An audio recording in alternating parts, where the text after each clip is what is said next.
This is Matthew from MiniWarGaming, and welcome to another edition of Tyranid Tactica.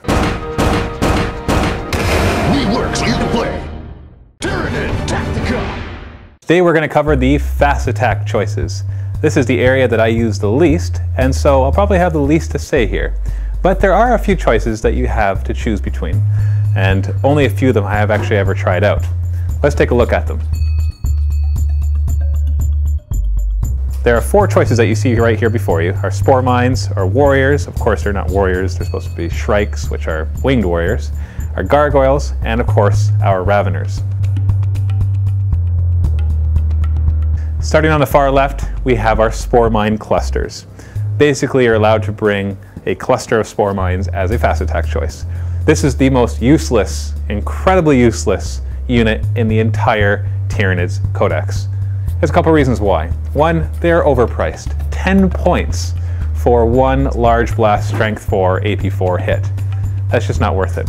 Two, they get the deep strike in during deployment. Anywhere that you want, but during deployment.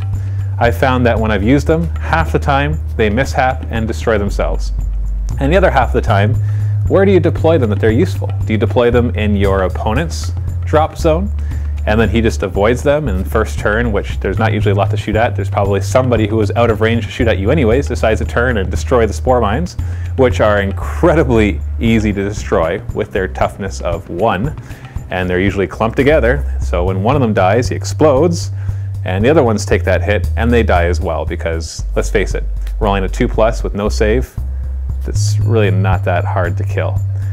And so they just have really no use. So the only reason that you would ever want to have spore mines collected in your army is for when biovores shoot and miss, because biovores can be effective. So don't use spore mine clusters. The only time where I'd use them would be if you have extra points, you're in an apocalypse game, or you just want to have some fun. But other than that, you have no control over them, and so it's kind of useless. The way that they worked in 4th edition, the spore mine clusters are actually useful because you would deep strike them in on top of units, they would explode. But they don't do that anymore. Moving on, we have our Shrike breed, which is basically winged warriors. They have all the stats of warriors, except their armor save is not quite as good, but they're faster because they're jump infantry. Now, they have all the flaws of warriors in that they are easily insta-killed by force weapons, power fists, anything strength 8 or higher, essentially. But the main advantage that they have is that they're fast, and so they can usually get into combat before all of them have died. Now, the only real reason I'd use these is if I'd give them Siding Talons and Rending Claws. But points for points, I'd rather take Gene Stealers, maybe outflank them or something like that. So I really don't ever bother with winged warriors. Except for once, I did it in an Apocalypse game, and they did really well, but Apocalypse games really don't tell you the balance in smaller games because it just works differently once you get above 3,000 points. And to the next slot here, we have our gargoyles, which are probably the most effective of all the fast attack choices because they're very cheap. They're only 6 points each, and they have the stat line of a termagant, but they also are winged, so they get to move 12 inches instead of 6. And they have their blinding venom, which basically when they roll to hit, if they roll a 6, they auto wound.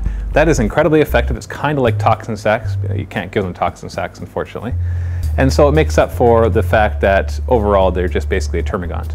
Now they're only 6 points, which you might think, well, that doesn't make sense. They're only 1 point more than a termagant, yet they get to fly and they get their blinding venom. But remember, they're not a troop's choice, so they can't capture objectives. They can only contest them.